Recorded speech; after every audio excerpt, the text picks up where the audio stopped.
Buenas tardes, un gusto saludarlos.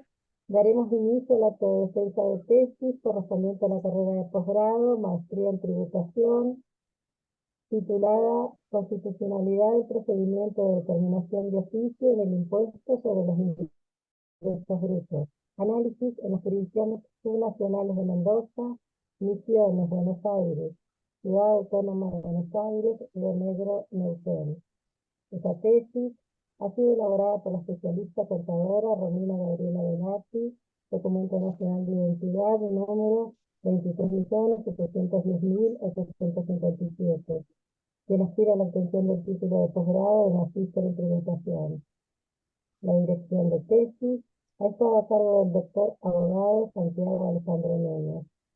Agradecemos la presencia de los miembros del jurado evaluador, doctor abogado Jorge Héctor Damarco de la Universidad Nacional del Comahue, doctora abogada Diana Cecilia Di Pietrónica de la Universidad de Buenos Aires y doctor abogado Rodolfo Salazar Aguad de la Universidad Pompeu Fabra, quienes han manifestado que la tesis reúne las condiciones para su defensa oral y pública, enviando oportunamente los dictámenes favorables para la realización de este acto.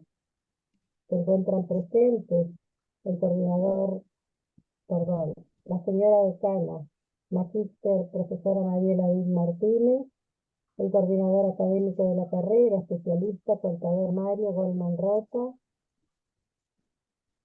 el doctor Gustavo Naveira de Casanova, miembro del comité académico de la carrera, y la señora coordinadora de posgrado, especialista contadora Liliana Cardelli. La especialista contadora Velati comenzará ahora la exposición del trabajo y contará con aproximadamente 40 minutos para el desarrollo del mismo.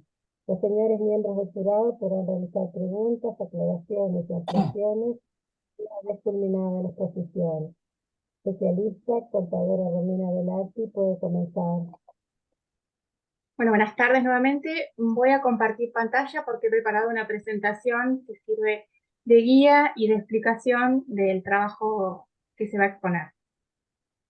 Vamos a Romina, ver. perdón, te puedo Ah, robar 5 minutitos con sí, unas palabras y casi avisos parroquiales, entre otras cosas. Hola, buenas tardes a todos. Como dijo Adriana Guillaume, a cargo de posgrado de la Facultad de Economía. Mi nombre es Mario Manrota, soy coordinador de la maestría en tributación y realmente es un gusto y nos complace mucho que una de las maestrandos de la primer corte de la maestría en tributación se encuentre en esta instancia de lo que era antes defensa de tesis. Hoy es prácticamente una exposición del trabajo final de maestría, sin que toda esta adecuación de vocabulario terminológica que imponen así las normas sea un cambio de su rigor en cuanto a la investigación y a todo el proceso sistémico y a la excelente calidad de trabajo que ya hemos visto, digamos, previo a su dictamen, y ahora va a defender la colega Romina Velati.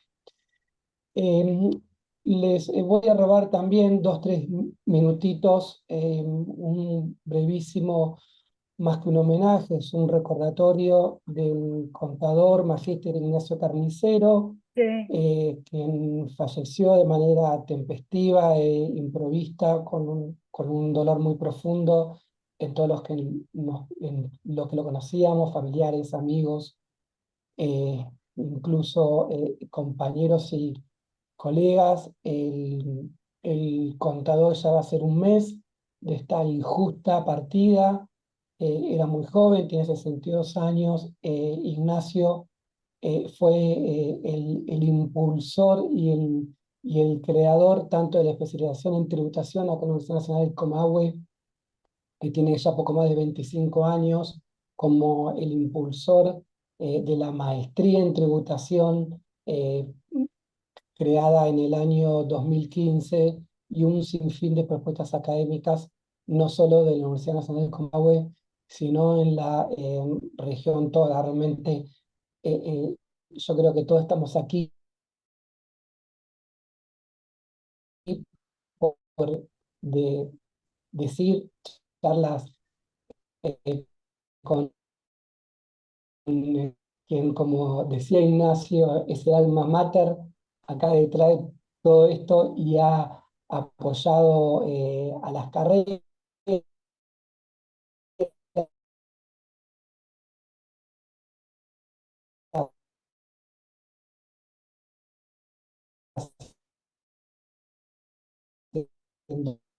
tanto el Ignacio por casa corte y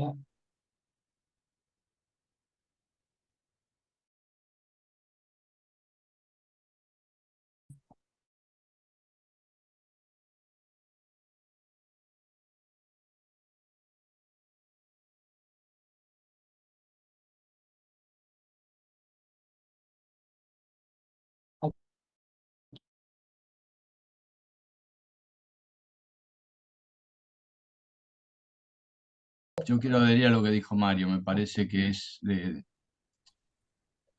completa justicia todas las palabras que dijiste. No hay palabras para describir el dolor, la sorpresa y la incredulidad. Yo hasta hacía 3 o 4 días antes de la partida de Ignacio intercambiaba audios con él y me enseñó un montón del estoicismo con el que se aguantó la condena que le tocó.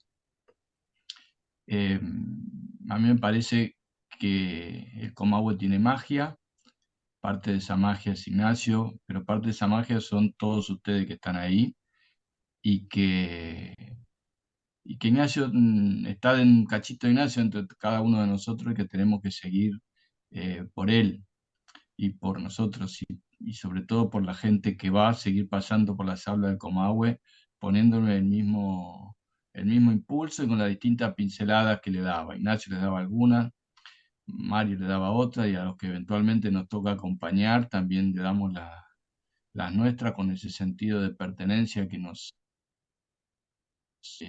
Ignacio como si fuera la yerra, porque desde la primera vez que yo fui ahí sentí que este señor te marcaba.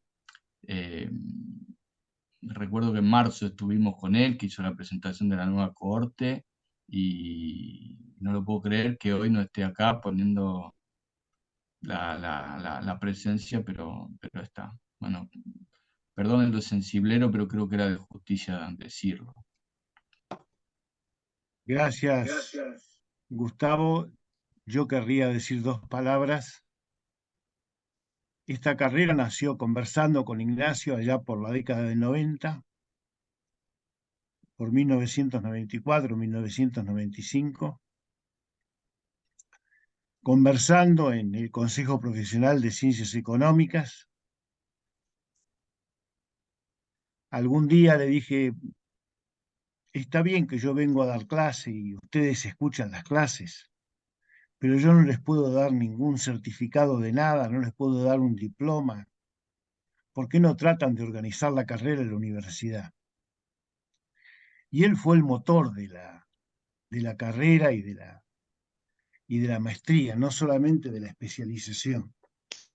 Y nosotros tenemos como obligación, mientras estemos en este mundo, de mantener siempre funcionando ese motor, porque era el deseo de él. Un empuje notable para poder realizar las cosas, porque muy rápido se armó la carrera y se pudo llegar a la primera edición, que fue realmente una edición de lujo por la calidad de los alumnos. Yo que ando por todo el país sé más o menos los puntos que calzan en cada universidad. Y vamos a decir la verdad, lo pueden decir otros profesores como Gustavo, que está presente. Es muy alto el estándar de la Universidad del Comahue en el posgrado de tributación. Realmente admirable. Cursos con notas entre 7 y 10 puntos. Es muy raro conseguir esto en cursos de posgrado. Y sin embargo es así, hay un alumnado muy, muy interesado, muy estudioso, muy dedicado. Y realmente honró Ignacio a la universidad con este posgrado, y este posgrado también se honra, los alumnos del posgrado se honran de pertenecer a la universidad y poder cursarlo. Creo que se hizo un posgrado como lo había pensado Ignacio, de gran calidad universitaria. Me refiero por sobre todas las cosas a dos aspectos. Un aspecto relevante que es el académico, pero también se han incorporado profesores que son como personas también relevantes y de altas calidades, especialmente altas calidades morales. Estamos muy satisfechos con este posgrado. Lamentamos mucho la partida de Ignacio. Realmente fue, como dijo Gustavo, sorpresivo, pero además de sorpresivo fue terrible, porque en la sorpresa nosotros sabíamos que era algo muy rápido lo que iba a pasar. Siempre lo supimos, que era imposible cualquier tratamiento que se intentara. Estaba de alguna manera marcado que esto iba a durar muy poco, y así fue, y duró muy poco. Yo también guardo las conversaciones y el intercambio de palabras con él, y realmente no me atrevo a escucharlas porque es mucha la emoción, no solamente de la voz, sino las cosas que decía.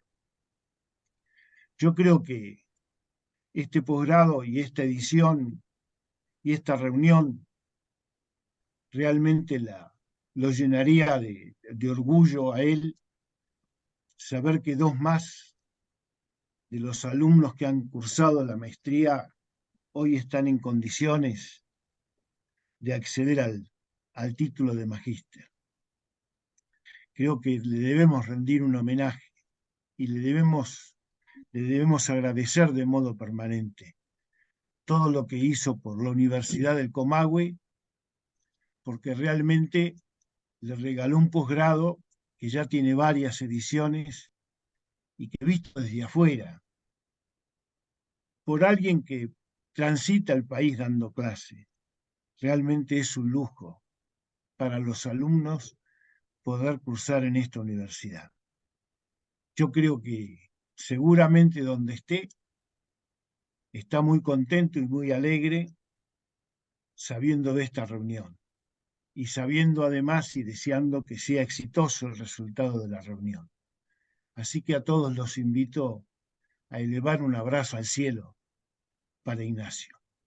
Muchas gracias. Bueno, Quisiera, muchas gracias. pues, sí, Perdón. Sí, no, adelante, perdón, Viviana.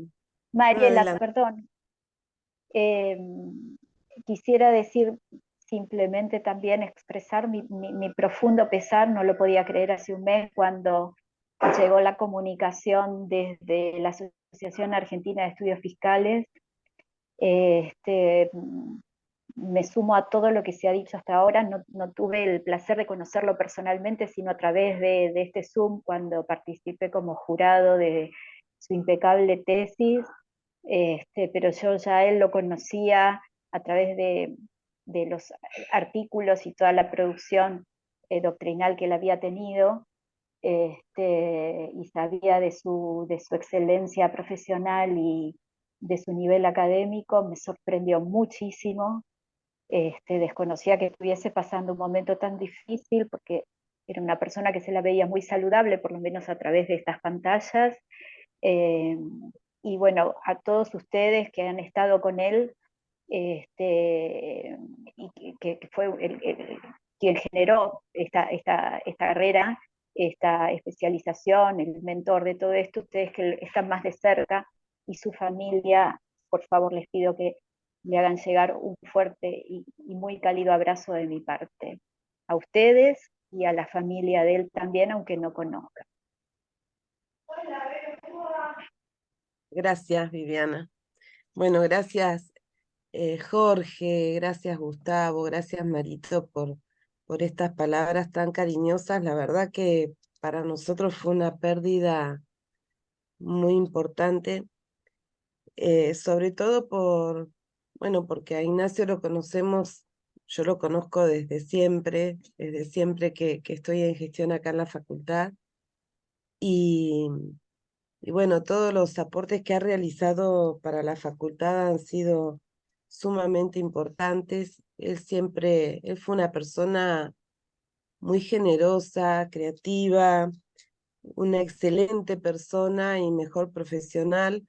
Así que agradezco a la vida haber compartido con él lo que compartimos en nuestra facultad y que haya dejado todo lo que dejó, ¿no? Bueno, Marito es un representante de Ignacio acá en la facultad.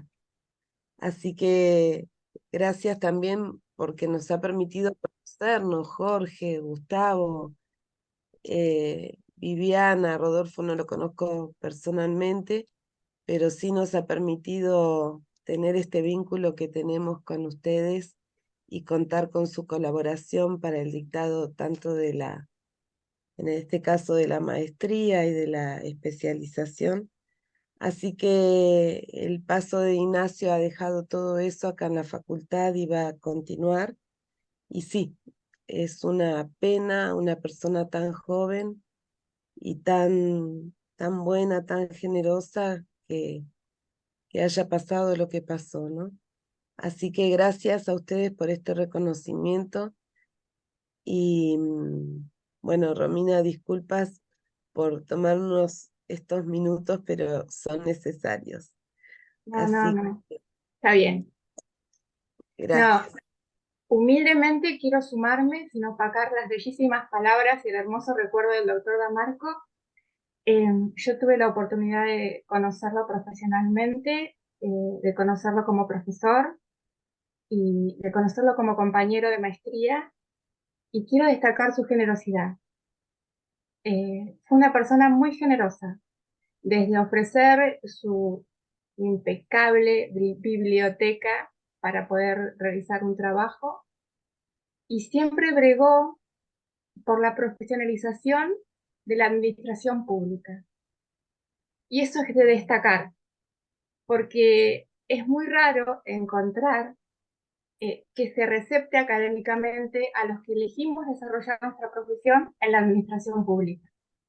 Ignacio nos invitaba a capacitarnos. Entonces, anteriormente estuvimos charlando con Mario, yo pensaba hacer este recuerdo al terminar la exposición, pero bueno, lo digo ahora.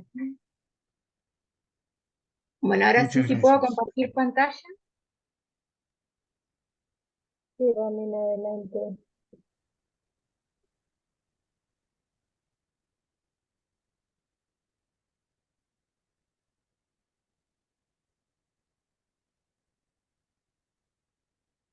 Bueno,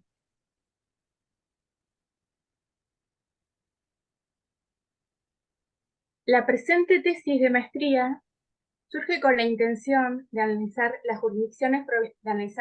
jurisdicciones provinciales de Mendoza, Misiones, Buenos Aires, Ciudad Autónoma de Buenos Aires, Río Negro y Neuquén, si respetan las garantías constitucionales que están establecidas para el procedimiento de determinación de oficio aplicable al impuesto sobre los ingresos brutos. Dicha herramienta es una herramienta contemplada en los códigos fiscales de cada jurisdicción. Las provincias tienen una limitación respecto de la imposición, que serían los recursos para poder solventar sus gastos. Esta limitación está reglamentada por la Ley de Coparticipación, la Ley 23.548, y ha obligado a las mismas a aceptar por sí y por los municipios que las integran a no aplicar impuestos que sean de carácter análogos a los que la ley coparticipa. Pero como toda ley tiene excepciones, y la excepción a esta ley es el impuesto sobre los ingresos brutos.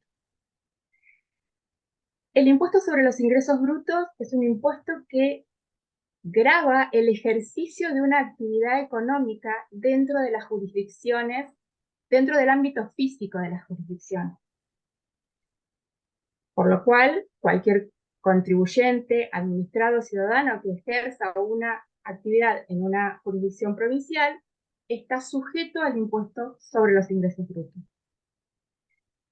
Pero solamente basado en el principio de territorialidad de este impuesto, lo que hace es gravar el hecho imponible.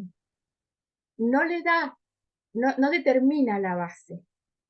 O sea, la ley de ingresos brutos dice, ejerces la actividad económica en mi jurisdicción, estás alcanzado por el impuesto. Por lo cual es necesario cuantificar ese hecho imponible y surge, en el caso de que la actividad sea realizada en más de una jurisdicción, la ley de convenio multilateral, que es del año 1976. Quiero hacer una breve acotación, que no lo dije al principio. Los impuestos, los tributos son recursos para solventar los gastos en los gobiernos provinciales. En el caso del impuesto sobre los ingresos brutos puede provenir de los que están reglamentados, los que tienen que tributar bajo el régimen de convenio multilateral o los que tienen que tributar bajo el régimen directo. Este trabajo de maestría está, si bien abarca el procedimiento de determinación de oficio, que es aplicable a los dos regímenes, está orientado más bien a aquellos que deben tributar bajo el régimen de convenio multilateral. Por eso es que se analizaron 6 jurisdicciones, siguiendo el buen consejo del doctor Santiago Núñez. Mi intención era poder analizar las 24 jurisdicciones, pero me dijo que iba a ser una tarea titánica. Bueno, continuando con la exposición, para determinar la base imponible, lo que determina el convenio es atribuirla en función de coeficientes, dependiendo del régimen en el cual la actividad económica esté alcanzada. Si estamos dentro del artículo del 6 al 13, los coeficientes están estipulados de manera arbitraria, y si la actividad económica realizada por el contribuyente no está comprendida en ese régimen especial, se aplica el régimen del artículo 2, donde los coeficientes se determinan según lo estipulado en la normativa, y quiero destacar que no siempre la valoración o el quantum establecido de esa base imponible que representaría la actividad ejercida en esa jurisdicción representa los ingresos reales de dicha jurisdicción. Y ahí ya empezamos con un problema de distorsión, y no quiero utilizar la palabra vicio, pero no estaría clara la determinación de la base imponible. Siempre va a estar sujeta a subjetividades de la administración tributaria. Acá expongo cuál fue el análisis para realizar la exposición, el análisis para realizar la exposición y para realizar la tesis. Quiero dejar en claro que el hilo conductor de todo este trabajo es el análisis del derecho constitucional. El derecho constitucional aplicado en materia tributaria y en materia administrativa, porque el procedimiento de determinación de oficio es un procedimiento que, a mi parecer, se desarrolla en jurisdicción administrativa. En primer lugar, se estudió el derecho constitucional analizando su evolución y la evolución de las constituciones. Posteriormente, se analizaron las constituciones, analizando los principios. Luego, el mismo análisis se trasladó a las constituciones provinciales de las jurisdicciones que son objeto de la tesis, incorporando los principios que hacen a la ejecución del procedimiento de determinación de oficio, que tienen que ver con el derecho tributario, el derecho administrativo y las cláusulas de los códigos. También opté por incorporarlas en la tesis porque se relacionan con el derecho tributario. Bueno, se muestra que todos los temas expuestos se vinculan con la relación fisco, ciudadano, administrado, contribuyente. Y podemos ver que los recursos que son administrados y distribuidos por los gobiernos, ya sea federal o provincial, para su obtención tienen que ejercer un poder tributario y una competencia tributaria, y todo esto se va a ir desarrollando a medida que avance la exposición. Considero necesario que primero fijar un marco en función de lo que se dijo hasta ahora, de lo analizado respecto del derecho constitucional y de los recursos de los que los gobiernos necesitan u obtienen para poder solventar sus gastos. El derecho constitucional tiene dos partes. Una parte que es la dogmática o de la libertad, que es la que comprende los principios constitucionales. Me limité a trabajar sobre los principios que afectan la materia tributaria, que son los de legalidad, igualdad, no confiscatoriedad, equidad, proporcionalidad, razonabilidad y capacidad contributiva.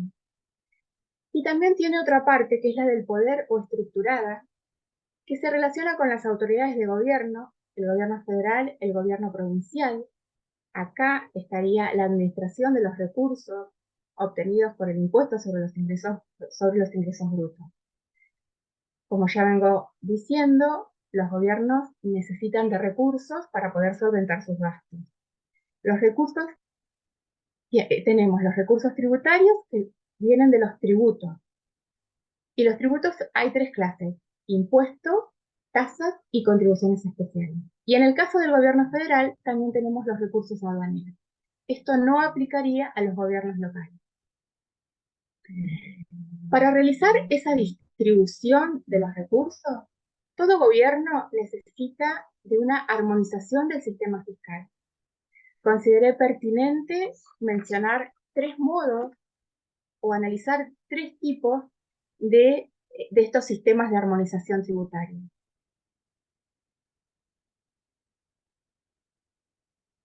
El primero es el de concurrencia, el segundo es el de la separación de las fuentes y el tercero es el de sistema de participación. Me limité a exponer las ventajas y las desventajas, siendo las ventajas del sistema de concurrencia que, como en un nivel de gobierno centraliza la fuente y el recurso, tiene mayor fuerza financiera para poder solventar sus gastos. Hay una mayor cercanía entre el legislador, que es el que legisla en materia impositiva, con el administrado. Y habría una fácil conducción administrativa. Las desventajas de este sistema de concurrencia es que puede haber una utilización desmedida de los recursos, de los tributos. Puede darse la posibilidad de que haya múltiples administraciones fiscales, lo que derivaría en una regionalización de presión tributaria. Posteriormente se analizó el sistema de separación de las fuentes. Este sistema de separación de las fuentes limita un conjunto de tributos que es el recurso, a un nivel de gobierno. Por lo tanto, cada nivel decide cómo administrarlos.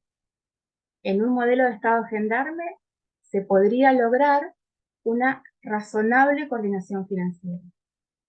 La desventaja de este sistema es que ante el incremento de las necesidades a cubrir, los recursos podrían resultar insuficientes, con lo cual podría conducir a una distribución inequitativa de la carga tributaria, afectando la capacidad contributiva del contribuyente. Y por último es el sistema de participación. El Estado argentino adopta el sistema de gobierno federal. Este es el sistema que se está aplicando. Este sistema lo que realiza es unifica un tributo o un grupo de tributos en el gobierno federal. Y este distribuye el resultado del mismo, no la fuente, como pasaba en los anteriores sistemas. Esa distribución de la fuente, del resultado, es en función de índices apropiados.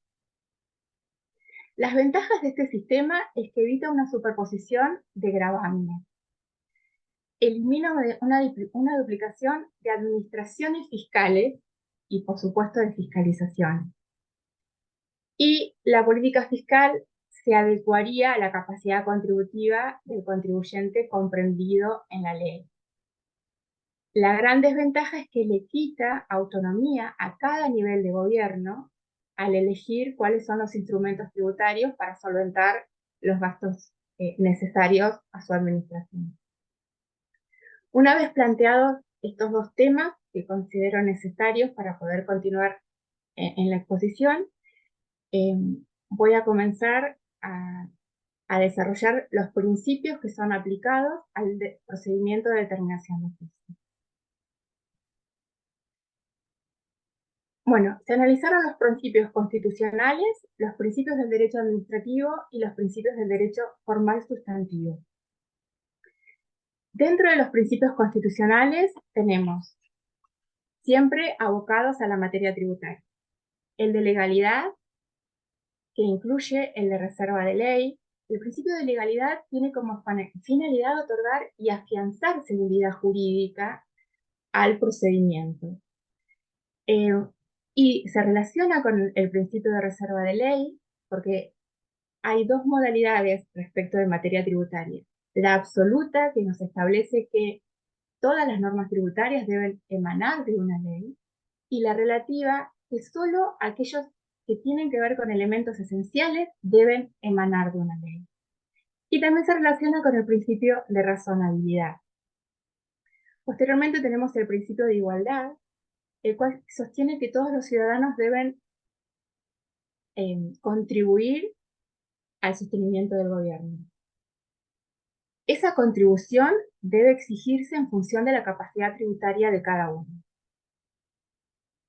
Quiero exponer que esta igualdad no significa ni igualitarismo ni una igualdad matemática, sino que quiere decir que es el derecho de todos los ciudadanos comprendidos en la obligación tributaria a que no se establezcan excepciones por acciones del Estado ante otros en iguales circunstancias.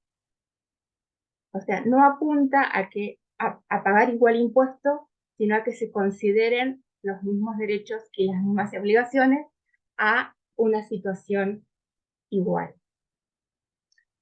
Posteriormente viene el principio de no confiscatoriedad. Este principio nos muestra cuál es la presión tributaria que tiene el contribuyente. Es un principio que está contemplado en el artículo 17 de la Constitución Nacional y muestra que la imposición es un avance sobre el patrimonio de las personas. Entonces se establece que son confiscatorias todas aquellas acciones del Estado sin ley o sentencia judicial que no esté fundada en ley o sin causa de utilidad pública calificada por ley que desconozcan el derecho de propiedad o extingan el patrimonio de los ciudadanos. El fin de este principio es limitar la imposición de los tributos. Posteriormente viene el principio de capacidad contributiva. Este es un principio jurídico operativo. Tiene tres condiciones. Primero, que el impuesto recaiga sobre una riqueza disponible. Segundo, que se respete la separación de los periodos impositivos a fin de no afectar la capacidad contributiva del administrado. Y tercero, que no se aplique sobre rendimiento ficticio, porque de esta manera estaríamos admitiendo una capacidad contributiva que no está comprobada. Quiero hacer la salvedad de que en caso de que exista una determinación de oficio que se realice sobre esta presunción, sí o sí debe admitir prueba en contrario, porque esto respetaría el derecho de defensa del administrado. Posteriormente viene el principio de proporcionalidad. Este es un principio que deriva del de igualdad y del de progresividad. establece que cada persona va a proveer de los recursos del Estado de una manera proporcional a su capacidad contributiva. El principio de equidad nos habla de justicia, es decir, los individuos que tengan igual capacidad económica van a tributar de igual manera desde su aspecto horizontal, y desde el aspecto vertical significa que cada individuo, aquel individuo que tenga mayor capacidad de pago tendrá una mayor carga tributaria. Y por último es el principio de razonabilidad. El principio de razonabilidad está contemplado en el artículo 28. Este principio establece los principios establece que los principios y derechos y garantías establecidos en la Constitución Nacional no podrán ser modificados por leyes. Para lo cual me permito mencionar que el derecho administrativo, que es una materia aplicable en el procedimiento analizado, por medio de sus actos no debe convertirse en el medio para avasallar los derechos y las garantías de los administrados. El debido proceso exige una relación razonable entre la ley y la moralidad, y esto permite que no se avasalle la igualdad fiscal. Una vez expuestos cuáles son los principios constitucionales que afectan o que inciden, mejor expresado, en el procedimiento de determinación de oficio, vemos que el derecho administrativo recepta varios de ellos. Me voy a abocar a explicar los últimos tres, porque están en comparativo, que serían el control de la actividad administrativa, la sistematización y la coordinación, que son principios propios del derecho administrativo. Se los puede calificar como secundarios, sin embargo, entiendo que para este análisis son de gran relevancia. Estos principios actúan en conjunto y la finalidad que tiene es que el organismo o la administración tributaria que lleve a cabo el procedimiento de determinación de oficio realice la tarea de una manera coordinada, en pos de un fin común. Personalmente quiero agregar que me parece que también se vincula con el principio de tutela judicial, porque no debemos olvidar que los funcionarios trabajan para el Estado y son responsables de sus actos y de sus acciones en representación del Estado, como también tienen el deber de proteger los bienes del Estado, y en este caso sería la creencia supuesta de una obligación tributaria. Posteriormente analicé qué principios del derecho administrativo se aplicaban al derecho tributario formal y sustantivo, y cuáles de estos y cómo estos incidían en el procedimiento de determinación de oficio. Tenemos el de buena fe, que se vincula con limitar la discrecionalidad de los funcionarios respecto del elemento de la voluntad del acto administrativo. Bueno, el de razonabilidad, que respeta los preceptos de la Constitución Nacional. El de verdad material, que para mí es un principio muy importante, inherente y fundamental a respetar en el procedimiento de determinación de oficio, dado que es el que muestra el desarrollo del proceso, del procedimiento administrativo, y además contiene la prueba. Y va a ser la fuente para que aquel que tenga la facultad de juez administrativo y emitir una sentencia o un acto administrativo, lo haga de la forma más independiente, asegurando de esta manera un acto administrativo independiente de la voluntad de las partes intervenientes. Es muy probable que la verdad material procesal no coincida con la verdad real económica. Sin embargo, debe estar probada. Toda la verdad material procesal que figura en el expediente debe estar debidamente probado. Posteriormente están los principios de impulso de oficio y de informalismo. El primero dispone que la administración debe promover el procedimiento como gestora sin suprimir la intervención del administrado en el mismo. Y el segundo nos habla de excusar del cumplimiento de normas formales no esenciales en pos de la colaboración que ha prestado el administrado durante el procedimiento administrativo. Luego llegamos al debido bueno, celeridad, economía y eficacia estarían vinculados con lo que es control de la actividad administrativa, sistematización y coordinación. Se vincula con el tema de los plazos, porque el no respetar los plazos, tanto para la administración como para el administrado, genera daño, sí, daño. Y posteriormente viene el proceso del el debido proceso objetivo y sustantivo, que está relacionado con el proceso con el principio de la verdad material, y es el derecho que tiene todo administrado a ser oído y a ofrecer y producir pruebas para poder obtener una decisión fundada. Bueno, el principio de la gratuidad es que aplica la garantía de defensa y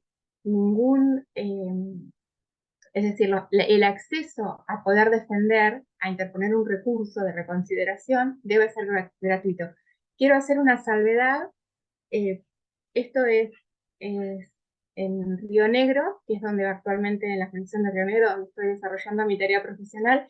Hasta la reforma del año 2003 del Código Fiscal, se debían pagar tasas para poder acceder al recurso de reconsideración en el procedimiento de determinación de oficio. El que se haya quitado esa condición realmente abre y garantiza a todos los contribuyentes poder acceder a ejercer su derecho de defensa. Por último, y ya terminando con esta parte, están los principios de transparencia y de legalidad objetiva. El principio de no contradicción atenta a buscar la verdad material, y más que nada respecto de los funcionarios, a no obligar al administrado a declarar en su contra.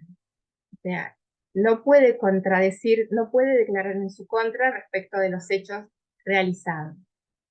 El principio de transparencia se relaciona con la posibilidad de que haya discusión de las pruebas durante el procedimiento, y también tiene que ver con la publicidad de los actos administrativos y con la notificación de los actos administrativos. Situación que me permito decir hoy con el uso del domicilio fiscal electrónico. Puede ser que haya alguna que otra controversia en las jurisdicciones. No deja de ser un gran avance, producto de la pandemia, pero sin embargo entiendo que falta reglamentación para asegurarle al administrado poder contar con los plazos y el tiempo necesario para ejercer sus derechos. Por ejemplo, en la provincia de Río Negro, la notificación al domicilio del fiscal electrónico, que es la publicidad del acto administrativo, se cuentan los plazos. Desde el lunes siguiente al que la notificación fue enviada, o en caso de que haya leído, es desde el día, y fuese anterior la fecha, desde esa fecha. Está publicado, está reglamentado. Si el contribuyente no leyó el mensaje, no ingresó en su sesión, no está notificado fehacientemente. Está notificado administrativamente. Y por último, y en respecto de la provincia de Neuquén, se toma como fechas de notificación en lo que es las notificaciones de la Dirección Provincial de Renta, los días de nota, tal cual como la justicia, que serían los martes y los viernes. si mal no recuerdo. Respecto del último principio, que es el de la legalidad objetiva, entiendo que abarcaría todos los demás, porque es la aplicación de tiene que ver con la aplicación de los principios jurídicos en busca de obtener razonablemente la verdad material del procedimiento de determinación de oficio. Y debe respetar los principios constitucionales de modo general y los principios del derecho administrativo en forma particular. Una vez expuesto esto, procedía a analizar si las constituciones provinciales de las jurisdicciones objeto de la tesis respetaban estos principios que afectan al procedimiento de determinación de oficio. En la mayoría sí.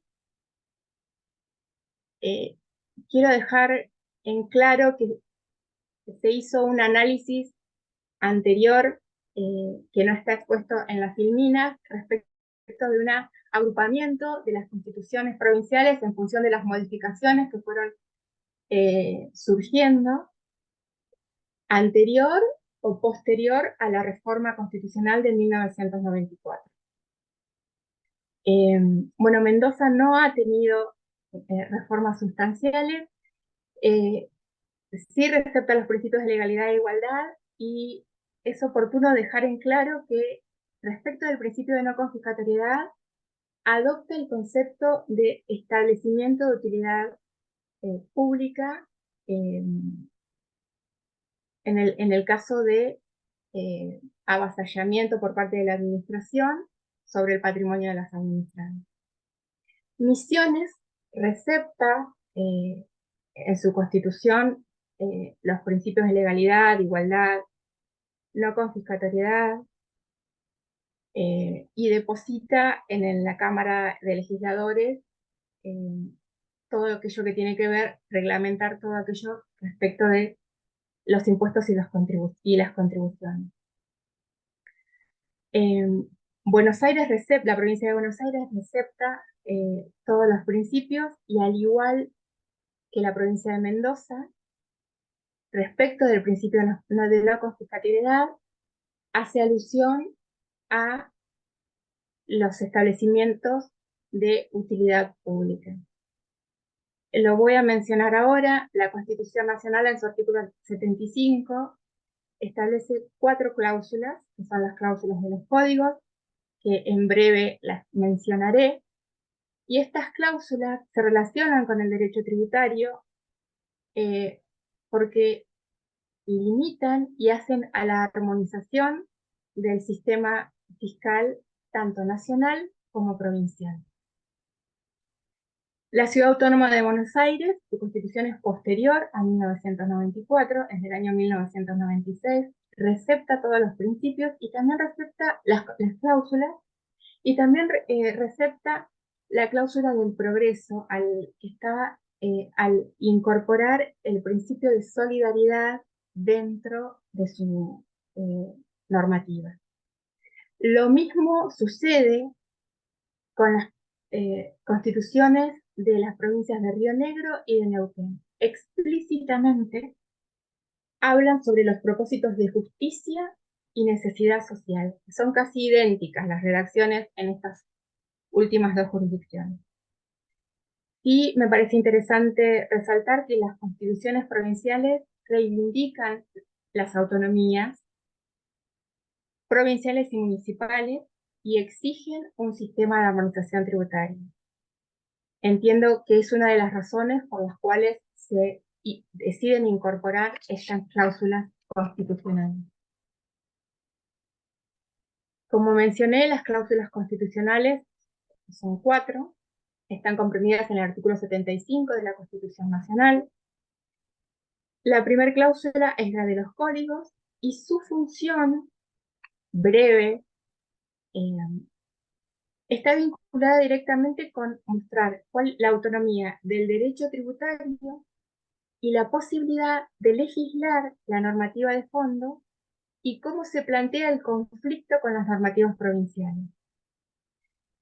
Es un examen para la relación fiscal como vínculo jurídico entre el Estado y el sujeto obligado del tributo. Pero, bueno, un fallo conocido al respecto es el fallo de Fincroft. Y ahí se expone realmente esta cláusula de los CON. La posterior es la cláusula de comercio. Esta cláusula de comercio me permito resaltar dos funciones. Una es reglamentar el comercio internacional o el comercio con las naciones extranjeras, y la otra es delimitar la prohibición de aduanas interiores dentro del territorio de la República Argentina. El fin de esta cláusula es crear un área donde las actividades económicas y la circulación de bienes y personas sea libre, y atenta contra aquellas actitudes o políticas tributarias provinciales proteccionistas que con liberalidades o beneficios impositivos impiden el ingreso de mercadería o de servicios prestados de jurisdicciones ajenas. Un caso en particular ocurrió en la provincia de Neuquén. Ahora ya no está vigente esa ley, pero aquellas empresas que desarrollaban, que realizaban la misma actividad que las empresas neuquinas, pero no tenían sucursal o no tenían un domicilio fiscal establecido en la provincia de Neuquén, estaban grabadas con una alícuota mayor. Esto atenta contra la cláusula de comercio y se convirtió en una aduana interior. Posteriormente viene la cláusula de progreso. Esta cláusula intenta marcar un límite a la ideología del individualismo económico y llevándola a una ideología más solidaria, más equitativa, que trascienda el desarrollo humano. Como dije, está receptado en la Constitución de Buenos Aires, en la Constitución de la Ciudad Autónoma de Buenos Aires, en la Constitución de Río Negro y en la de Neuquén. Y por último, la cláusula de establecimientos de utilidad nacional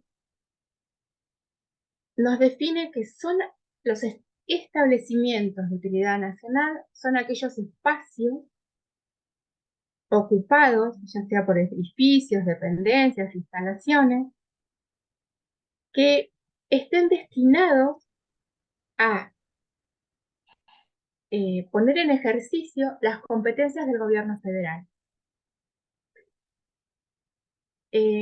Simplemente quiero mencionar que la acepción o el concepto de establecimiento no tiene que ver con el aspecto físico, sino con el aspecto funcional de ese espacio.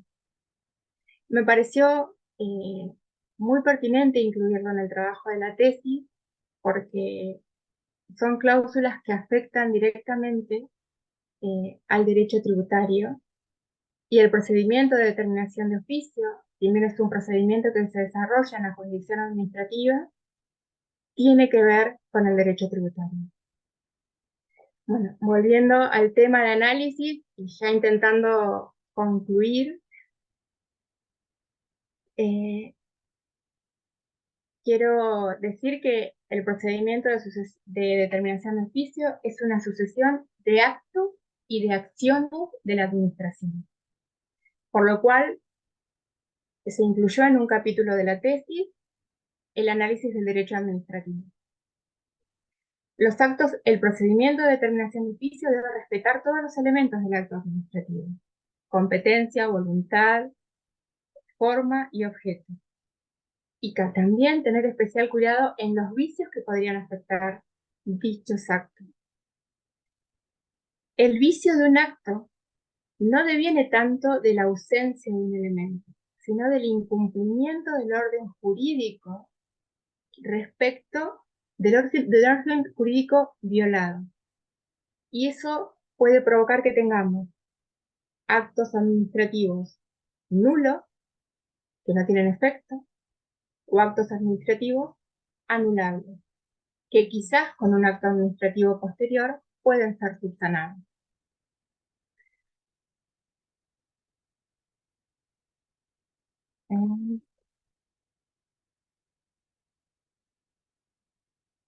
Acá se muestra que el procedimiento de determinación de oficio, hacer una sucesión de actos y acciones de la administración, afecta la relación fisco-contribuyente. En la segunda filmina donde se expuso el desarrollo de la tesis, también expuse la relación fisco-contribuyente y se relaciona con el poder tributario que tienen los gobiernos en función de obtener sus recursos. El poder tributario, que es el poder de gravar, es inherente al Estado.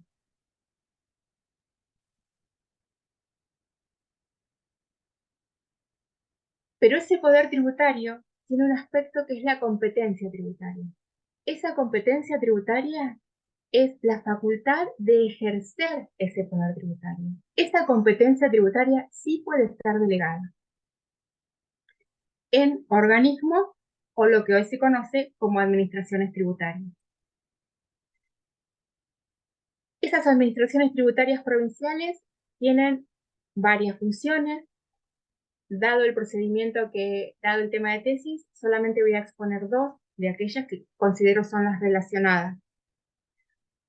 Una tiene que ver con la función de recaudación, la cual es una función pasiva, porque el contribuyente, la administración solo debe esperar que el contribuyente abone su obligación tributaria.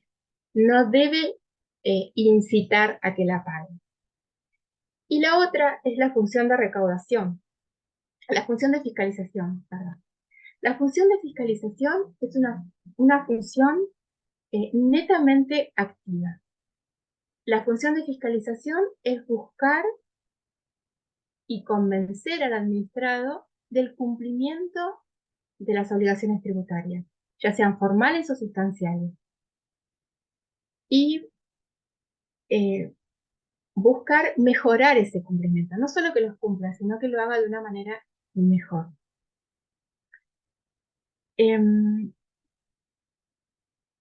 Pero es importante remarcar que la función de fiscalización, que es una herramienta que tiene el gobierno y la ejecuta a través de sus administraciones tributarias, no debe en ningún momento transformarse en un vehículo que afecte los derechos y las garantías de los administrados. Es frecuente que se le otorguen facultades de manera discrecional, pero es muy importante, y por eso en la exposición remarqué los principios de control de la administración, sistematización y coordinación, que esto se aplique, porque eso le va a dar transparencia y validez a los actos administrativos que surjan en el procedimiento de fiscalización. La función de la inspección o fiscalización consiste en comprobar hechos, actos o circunstancias que integran el hecho imponible, no la materia, el hecho imponible, la configuración de un hecho que da la pauta de una obligación tributaria. Si bien puede ser discrecional por facultades otorgadas, no debe ser irracional, porque de esta manera no se estaría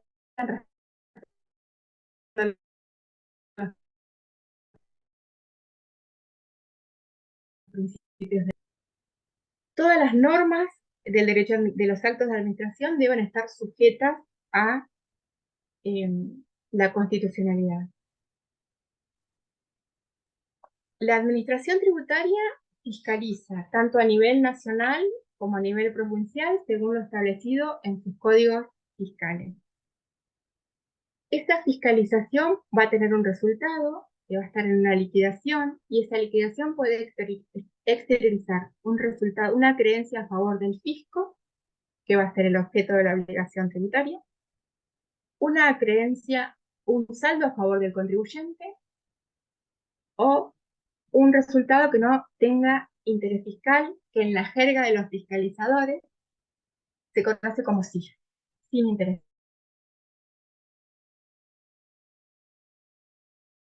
fiscal. Deben respetar respetar los, los derechos y los preceptos tanto de la Constitución como del derecho administrativo. La fiscalización de oficio.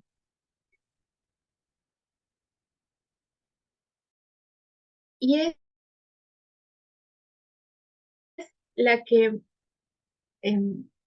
tiene etapas, que bueno, no están expuestas, pero en todas se inician con una orden de fiscalización, que es un acto administrativo emanado del juez que tiene las facultades delegadas. Luego están las actas de requerimiento, que también son actos de la administración que deben contemplar todos los elementos de los actos administrativos. Y posteriormente, como cierre, está el informe del fiscalizador. El informe del fiscalizador constituye la base en el caso de que se llegue al procedimiento de determinación de oficio, y esto lo vamos a ver luego en cada jurisdicción, no todas trabajan de la misma manera, la base para la emisión del acto administrativo. Quiero dejar en claro, y es una acepción netamente personal, que la determinación de oficio no es una fiscalización. La determinación de oficio es el medio o el instrumento que tiene la administración y el administrado una vez concluida la inspección para ejercer su derecho de defensa, para el resguardo de las garantías constitucionales y también y de las constituciones provinciales, pero también es la herramienta que tiene la administración para dar validez a sus actos. Entonces, es una herramienta que es válida para las dos partes de este procedimiento, para la administración y para el administrado. Por eso es de vital importancia que se respeten todos los principios de los diferentes derechos que he expuesto. Bueno, todas las jurisdicciones determinan dos formas de realizar la determinación de oficio. Ahora voy a empezar a hacer la exposición respecto de cada jurisdicción. Hay dos modalidades: sobre base cierta, que es preponderante en todas, que es cuando el contribuyente administrado aporta toda la documentación, y otra es sobre base presunta, que dado la normativa de cada jurisdicción, habitualmente hay indicios que hacen presuponer la existencia de un hecho imponible desarrollado por una actividad económica desarrollada en esa jurisdicción, que abarcaría al sujeto dentro de la obligación tributaria. Perdón, Romina, perdón que te interrumpa. Nos estarían quedando unos 10 minutos más o menos, porque sé que todavía te falta, digamos, como una parte más importante, que es el confronte que vos hiciste en cada No. jurisdicción y las Quédate conclusiones. tranquilo, Vamos bien. quédate tranquilo que vamos bien. Dale.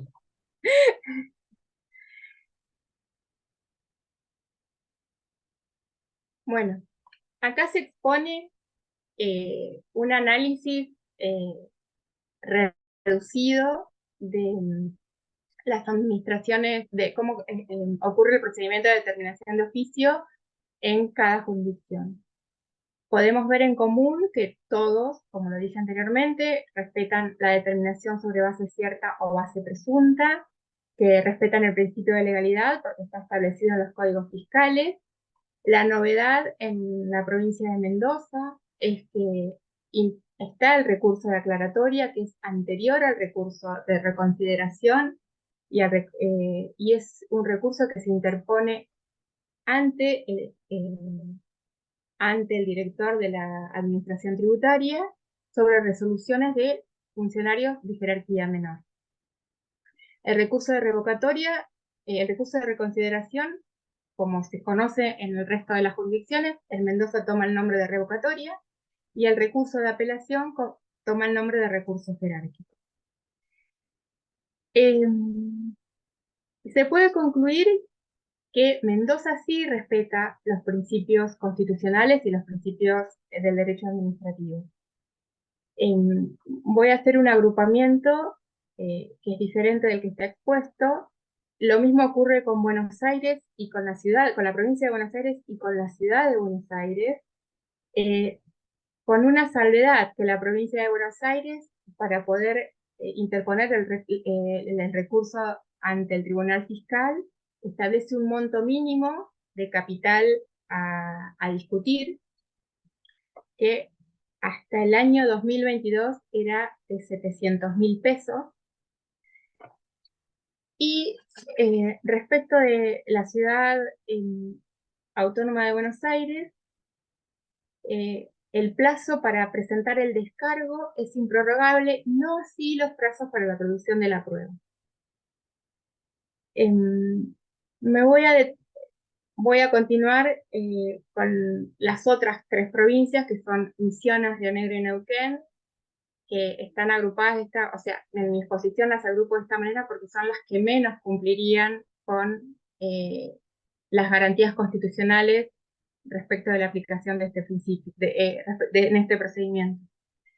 En la provincia de Mendoza, la provincia de Misiones, perdón, establece el procedimiento de disposición de vista, pero sin embargo,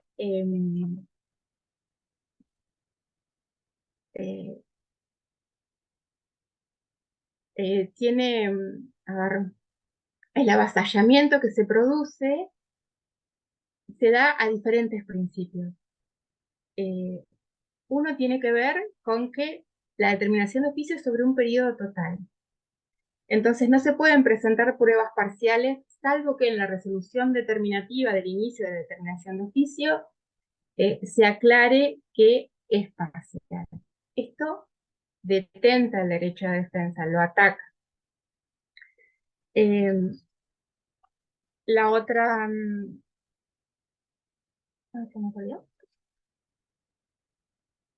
El otro tema que también me pareció que no respetaba los principios constitucionales es que para interponer los recursos el recurso de reconsideración es necesario constituir domicilio en la jurisdicción de emisión, con lo cual no respetaría el principio de informalismo, no respetaría el principio de igualdad y tampoco respetaría el principio del debido proceso. Y por último, que también me parece que atenta contra el derecho de defensa, es que le otorga a los apoderados de la administración facultades como por ejemplo de interponer medidas cautelares aunque no se hayan iniciado los juicios de ejecución fiscal. Esto lesiona la propiedad privada y atenta contra el principio de no confiscatoriedad.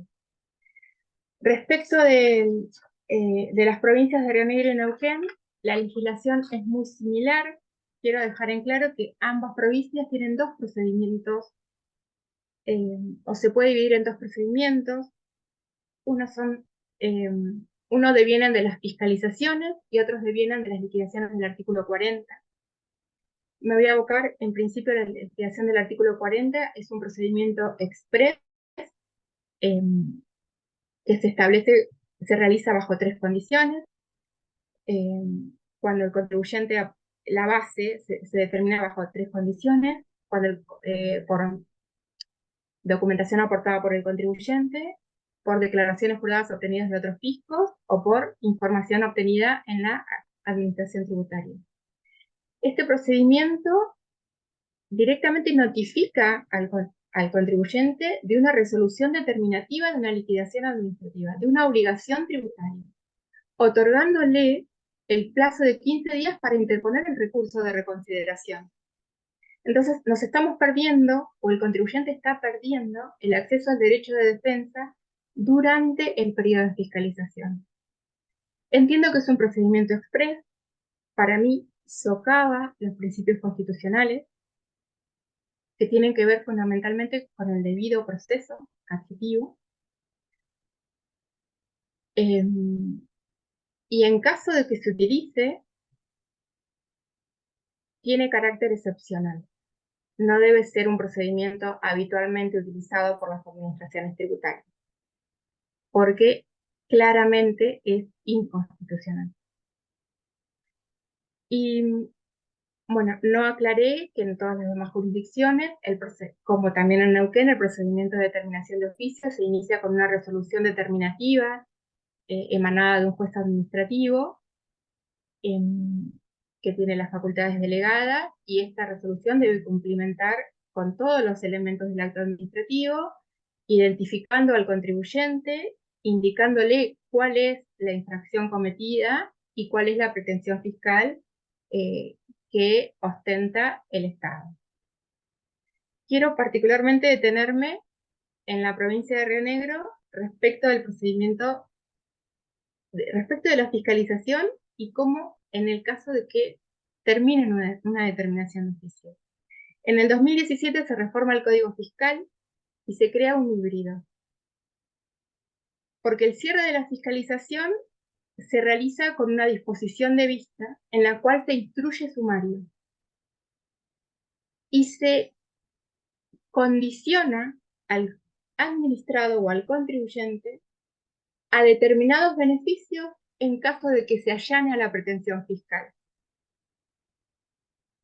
Con lo cual, yo creo que intencionalmente está viciado de voluntad, porque se incita al contribuyente a aceptar una pretensión fiscal sin ejercer su derecho de defensa en pos de no incrementar su deuda. Actualmente es lo que se está aplicando. En caso de que el contribuyente se allane, hay una resolución de allanamiento o cierre del procedimiento, y en caso de que el contribuyente decida ejercer su derecho de defensa, por supuesto pierde todos los beneficios que podrían habérsele otorgado, y se inicia el procedimiento de determinación de oficio con una resolución determinativa. Quiero dejar en claro que todo, desde el inicio de la fiscalización hasta la resolución de allanamiento, en caso de que el contribuyente decida hacerlo, se realiza en el mismo área, que es la gerencia de fiscalización. A mi entender, esto no asegura la transparencia del acto, ni tampoco el derecho de defensa, y no hay un control por oposición de intereses. Por lo tanto, esos principios de sistematización, control de la administración y coordinación no estarían siendo respetados. A modo de conclusión,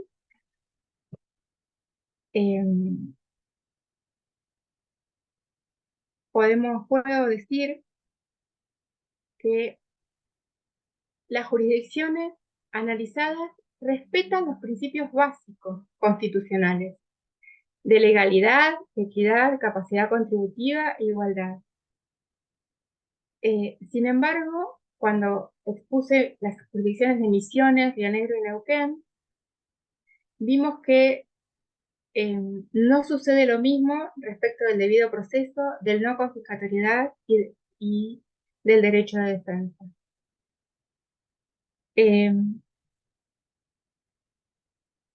Todas las jurisdicciones propugnan el uso primordial de la base cierta. Entiendo que el procedimiento como conclusión final personal, un procedimiento de determinación de oficio establecido de una forma más taxativa, que acote la subjetividad de la emisión de las resoluciones administrativas y con un control que aplique estos principios que tanto nombré de sistematización, coordinación y control de la administración, otorgaría una mayor transparencia y respetaría más las garantías establecidas en el Estatuto del Contribuyente. Y entonces se utilizaría de una manera más eficiente tanto para el Estado como para el administrado este procedimiento de determinación de oficio, cuya finalidad, ya la dije, es la de que se respeten y se ejerzan los deberes, derechos y garantías que están establecidos para las obligaciones tributarias. Bueno, ha finalizado mi exposición. Quiero agradecerle al jurado por haberme escuchado y por haberse prestado este día. Quiero agradecer a la Universidad de Comahue y a la Facultad de Economía por haber puesto tanto la especialización como la maestría y por haber gestionado para que podamos cursarla. Nada más. Gracias, Por supuesto, contadora a Mario y Velázquez. a A partir de este momento, los señores miembros del jurado pueden comenzar a hacer preguntas o aclaraciones a la tesista, en el orden que ustedes deseen.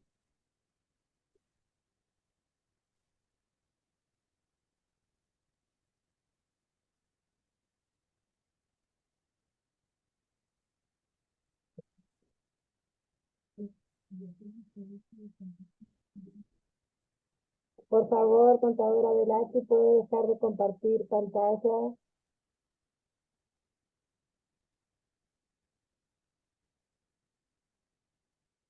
No Profesores, tengo, miembros del jurado. yo no tengo preguntas para formular. No sé, Rodolfo y Viviana, si quieren preguntar algo.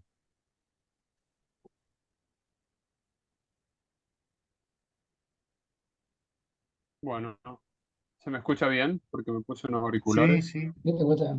Sí, Bueno, perfecto. Bueno, en cuanto a comentarios, simplemente me pareció un muy buen trabajo, un tema actual, relevante, original, con un título que da cuenta de los objetivos. Es un análisis complejo con mucha normativa que es difícil conseguirla y luego poder analizarla. La estructura de los capítulos me parece adecuado para el objetivo que se pretende. La bibliografía también me parece abundante y pertinente, también se respetan cuestiones formales, con lo cual un poco adelanto mi impresión que me parece que si bien hay algunas cuestiones mejorables, es un trabajo que cumple con el rigor científico que se espera para aprobar estas investigaciones. Más allá de algún comentario que se pueda hacer después en cuanto a preguntas, dos preguntas muy cortas. En primer lugar, preguntarle por qué eligió estas 6 jurisdicciones y no otras o no todas. Bueno, ya un poco adelanto por qué no todas, y lo entiendo, pero por qué estas 6, al menos yo no termino de verlo muy claro. Se podría haber hecho alguna estructura, decir, bueno, una de cada una de las 4 etapas según la normativa, o las 5 últimas modificaciones que hayan sido modificadas, no sé, algún criterio que tal vez lo explicó ahora y se me pasó, pero como para entender por qué esas 6 jurisdicciones. No, no lo dije explícitamente. La elección fue eh, Río Negro y Neuquén porque es donde ejerzo mi actividad profesional eh, y donde tengo conocimiento de todos los procedimientos, de todas las etapas del procedimiento. Buenos Aires y Ciudad de Buenos Aires, porque son jurisdicciones donde mayor jurisprudencia hay y donde y que mayor cantidad de contribuyentes y mayor procedimientos, mayor representatividad fiscal tienen en la República Argentina. Misiones, porque dentro de todos los fallos, y ya sea en convenio multilateral o constitucionales, es donde vemos que no se respetan y hay demasiada arbitrariedad. Y Mendoza es por la que hoy, respecto del análisis de las jurisdicciones, es la que más, o es la que menos avasalla y más se ajusta a los principios constitucionales. Entonces mi idea era contraponer Mendoza con Misiones y el resto de la jurisdicción y mostrar la similitud que hay entre Río Negro y Neuquén respecto al mismo procedimiento. Bueno, muchas gracias por la explicación. No dudaba que la había, pero era interesante haberla plasmado como para entenderlo a la hora de leerlo. Gracias. Uh-huh.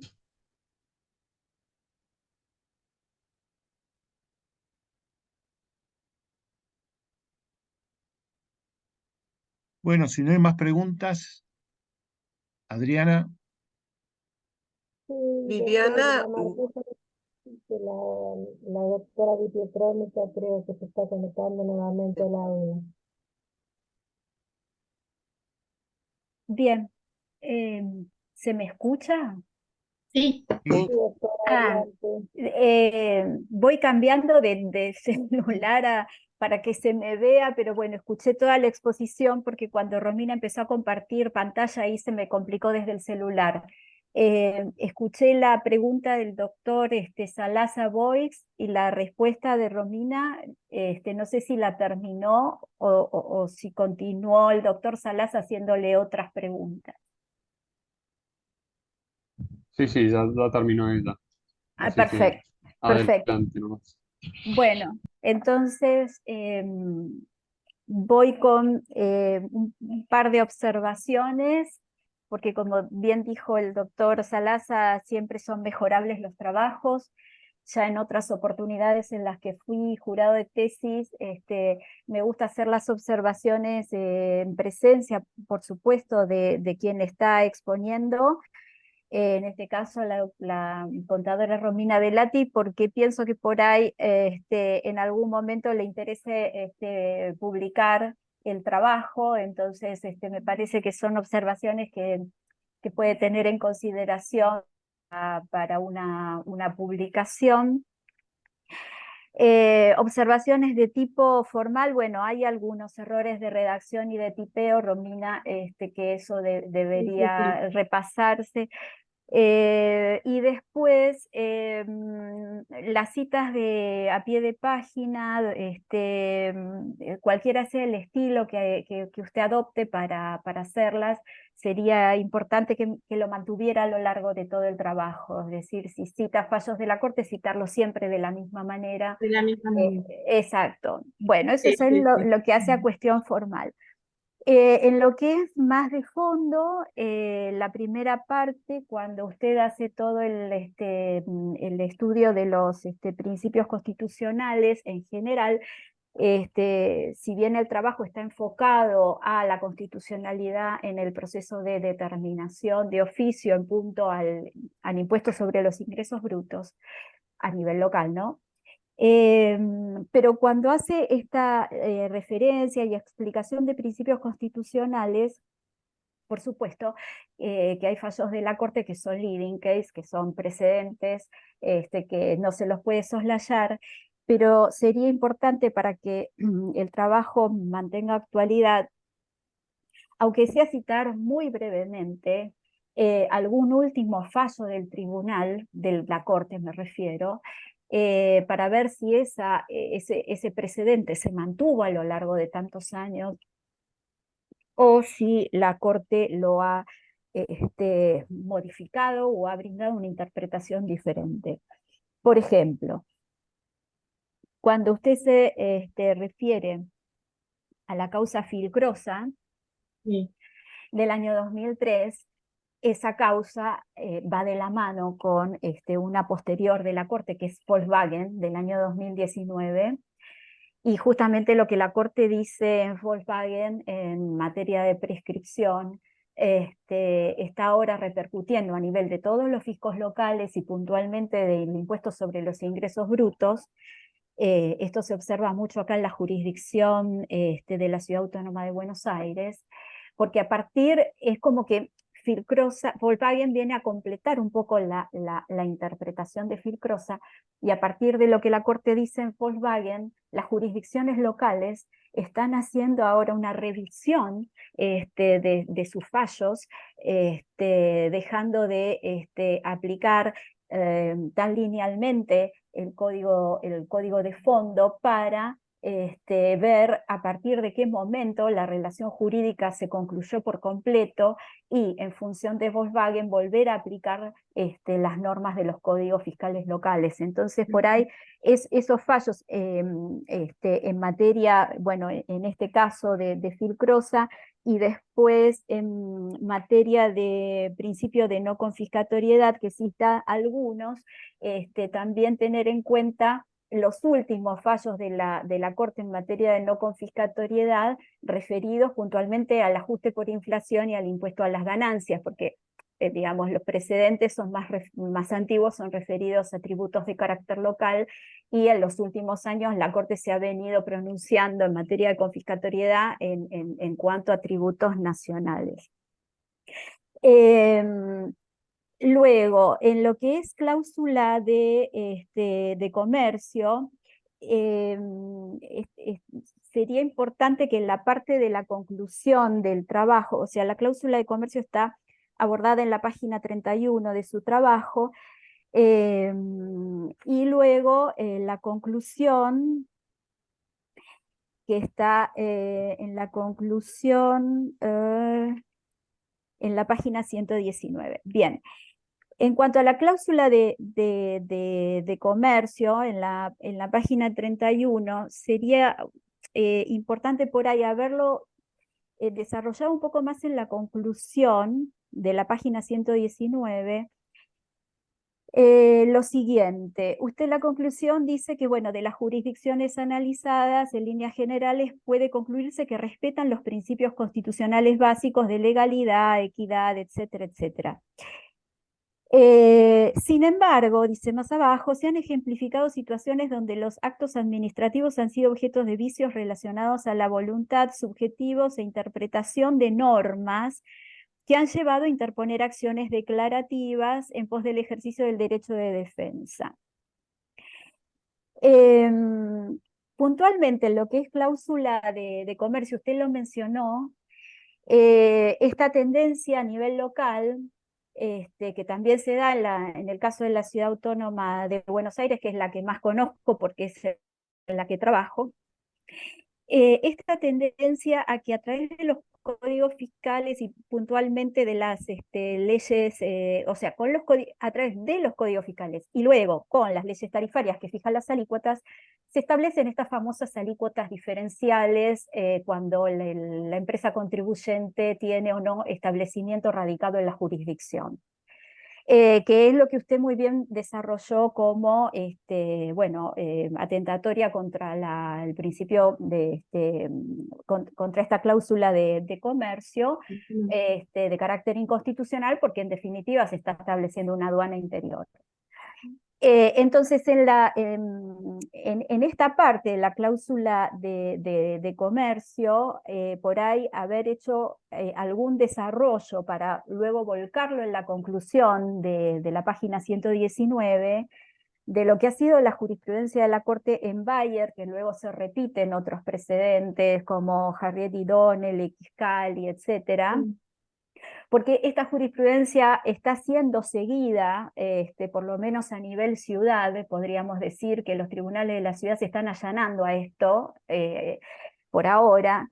Y entonces cuando usted hace esta conclusión, que en general en los procedimientos de determinación de oficio se respetan estos principios constitucionales, sin perjuicio de actos administrativos viciados en punto a la interpretación de las normas, quizá remarcar que a veces, si bien las distintas regulaciones de los códigos fiscales por ahí contemplan un recurso de reconsideración o jerárquico o de aclaratoria, como en el caso de Mendoza, que desconocía, la verdad es toda una novedad para mí, si bien en instancia administrativa digamos, se respeta el derecho de defensa porque el contribuyente tiene recursos para poder hacer valer su derecho de defensa, oponer su prueba, hacer sus descargos, etcétera, etcétera. Por ahí el problema no está dado tanto en la falta de estos recursos, sino en que cuando el fisco luego lleva a cabo esta determinación, la hace en función de la interpretación, como usted muy bien dice, en la conclusión de las normas. Normas que, en el caso de establecer, por ejemplo, alícuotas diferenciales, llevarían a un tribunal a tener que declarar la nulidad del acto administrativo. Entonces, por ahí, eso yo lo hubiera resaltado más en la conclusión, porque el objeto de la tesis es constitucionalidad del procedimiento de determinación. Entonces, por ahí en sí mismo, como está regulado, no es inconstitucional porque prevé un montón de vías recursivas y posibilidades de defensa del contribuyente, pero el funcionario que lleva adelante de la determinación tiene que aplicar las normas de su código, del código de su jurisdicción y de sus leyes tarifarias, y por ahí no es el procedimiento en sí, sino las normas que deba aplicar que tornen ese procedimiento nulo o que lo lleven a incurrir en algún vicio por interpretación o por aplicación de una norma inconstitucional que concluyan con un procedimiento declarado nulo, es decir, con un acto de determinación de oficio que luego los tribunales de justicia revocan y declaran nulos. Bueno, eso nada más. Y previamente, que me olvidé, porque siempre lo digo, felicitarla, Romina, porque todos hemos estado en el lugar que usted está ahora, y es muy difícil, hacer un trabajo lleva mucho tiempo, hay que dedicarle muchísimo, hay que estudiar mucho, recopilar, como dijo el doctor Salaza, un montón de material, clasificarlo, analizarlo, y ya el hecho de que usted esté en este momento exponiendo ante nosotros es destacable, y la quiero felicitar por eso. Nada más. Muchísimas gracias. Me tomo un segundito, me olvidé de agradecer al director de tesis, al doctor Santiago Núñez, por su acompañamiento y por por alentarme siempre a continuar estudiando sobre esta materia. Gracias, Santiago. Gracias, por favor, contadora. Romina. El trabajo es tuyo. A partir de este momento, los miembros del jurado van a ingresar a otra plataforma para deliberar sobre la exposición de tesis y el trabajo. Volveremos estimativamente en 15 o 20 minutos más a conectarnos por Zoom nuevamente. Bueno, muy bien. Señores profesores, nos unimos entonces ahora.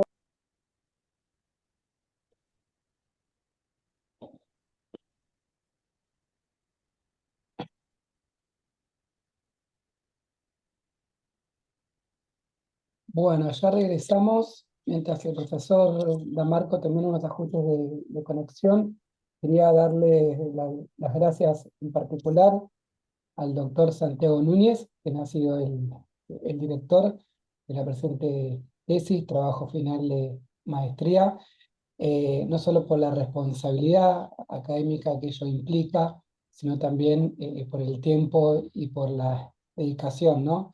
Ya sea desde aquella primera instancia, que es cuando se propone el esquema o el proyecto de la tesis que se le dice, y el director da el aval o no sobre su procedencia, si tiene que efectuar unos ajustes, etcétera, como después durante su desarrollo, para luego llegar a la última instancia, que es cuando el director avala y dice si está apta para defensa. Y después seguimos con el caminito administrativo, ¿no? Que se designa jurado, se propone, luego dictamen el jurado, etcétera. Así que, Santiago, como siempre, muchas gracias por estar al pie. Adriana, adelante. Gracias. Agradecemos la presencia de la secretaria académica de esta facultad, quien se ha unido a esta reunión, la magíster Natalia Rubio.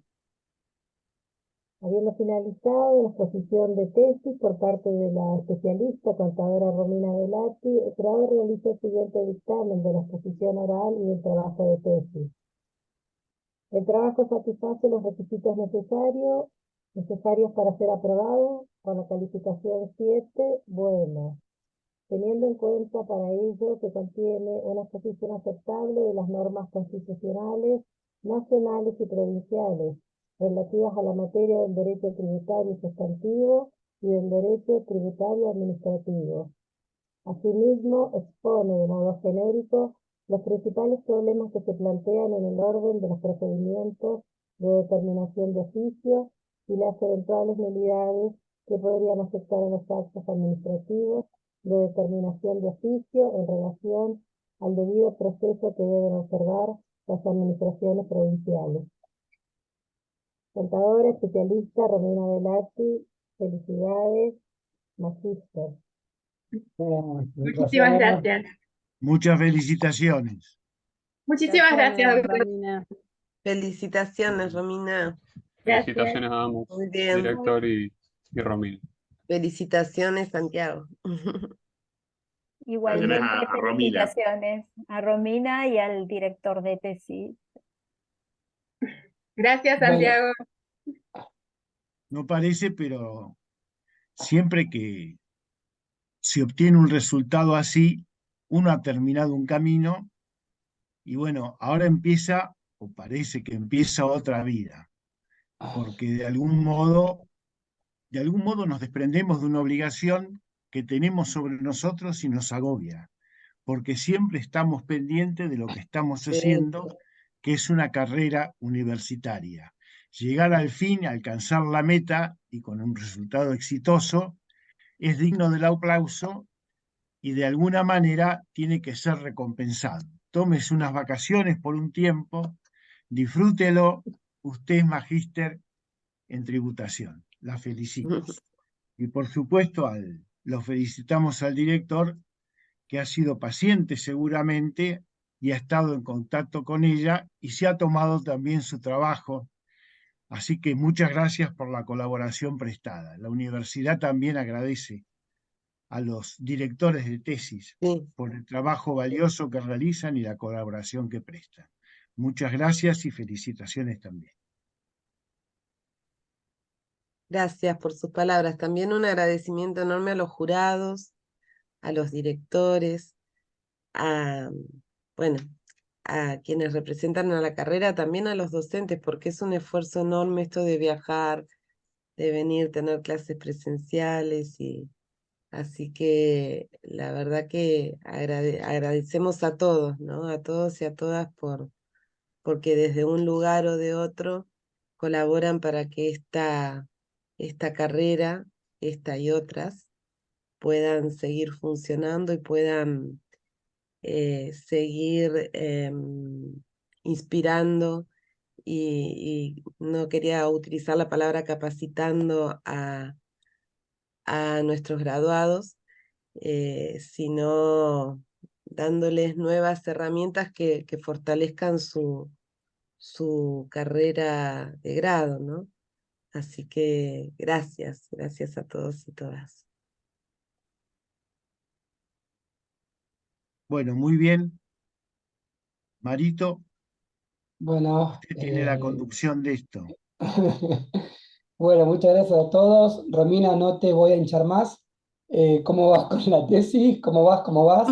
Pero bueno, seguramente te estaré molestando por otras cuestiones, por una cuestión de añoranza y por costumbre. Santiago también hago lo propio. Bueno, muchísimas gracias. Ahora ya vamos cerrando. Nos toca la defensa de otra maestrando.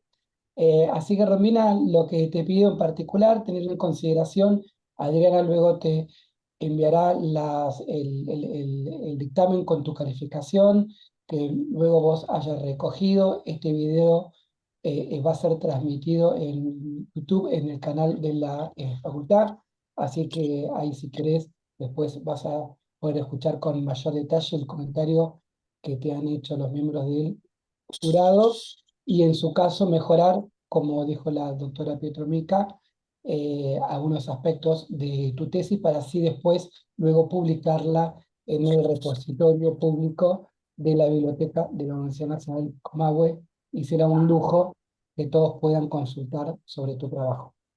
Muchísimas gracias, Mario. Quería agradecer nuevamente al jurado y a la facultad, y en la figura de Mariela, a Santiago y a vos y al departamento de posgrado, que tanta paciencia nos tienen a los alumnos desde la especialización y de los maestrandos, y que sin ellos no podríamos llegar a esta instancia. Y mis disculpas a Carola por el retraso de su exposición. Gracias, Romina. Bueno, un gusto verlos. Un gusto, Gracias mucha a todos. suerte, que le vaya muy Adiós, bien. Hasta luego. adiós, adiós. Hasta luego.